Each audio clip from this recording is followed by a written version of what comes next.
বিশ্ববিদ্যালয়ের শিক্ষক যারা রাজনীতি করবেন, রাজনীতিতে আসেন।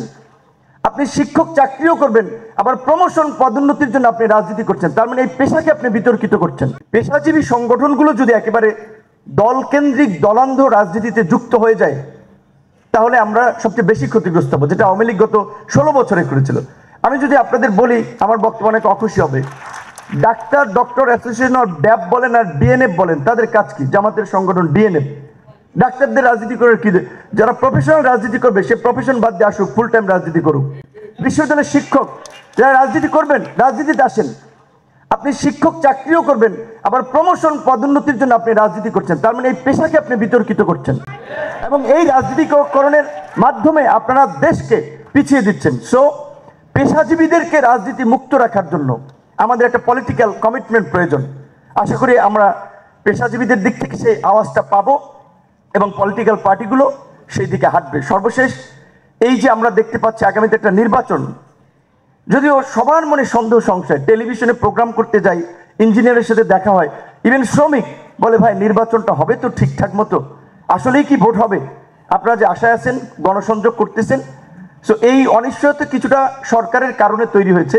একটা সেটেল ইস্যু, জুলাই সনদ দেখেছেন, স্বাক্ষর হয়েছে ডাকঢোল পিটিয়ে, বৃষ্টির মধ্যে ছাতা ধরে সবাই স্বাক্ষর করেছে। সেইটার পরে দেখেন আবার এই জুলাই সনদ নিয়ে কি একটা জটিলতা তৈরি হলো। তার বোঝা যাচ্ছে যে সরকারের কর্মকাণ্ডে পরিস্থিতি একটু ঘোলাটে হচ্ছে। আর তার সুযোগ নিয়ে এই যে আমাদের পতিত ফাঁসির শক্তি, ওই বাসে আগুন দেওয়া শুরু করছে, মানুষের মাঝে আতঙ্ক সৃষ্টি করার জন্য মেডিকেলের সামনে গুলি করে মানুষ মারা শুরু করছে।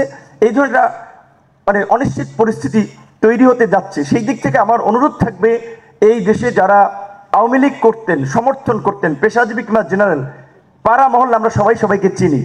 অনেককে ওই অর্থে অসুবিধার সৃষ্টি করা হয় নাই। কিন্তু আপনারা যদি ভেবে থাকেন যে তার মানে আপনারা আবার রাজনীতিতে সক্রিয় হয়ে দেশকে একটা নৈরাজ্যের দিকে নিয়ে যাবেন, আমরা বসে বসে থাকবো, সেটি কিন্তু আর থাকবো না।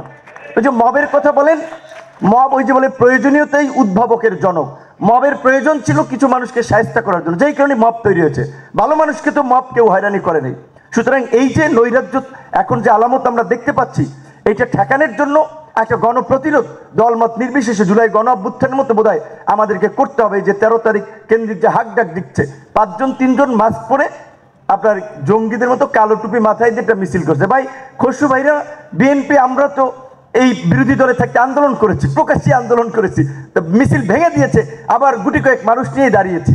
তো এইভাবে গুপ্ত রাজনীতি করে গণতন্ত্রের কথা বলা যায় না, দেশের কথা, দেশের জন্য কাজ করা যায় না। গুপ্ত নয়, রাজনীতি করতে হলে ওপেন হয়ে রাজনীতি করেন। এবং যারা ক্রিমিনাল অপরাধ করেন নাই, যারা মানুষের উপরে নিপীড়ন নির্যাতন চালান নাই, তারা রাজনীতি করতে পারবে।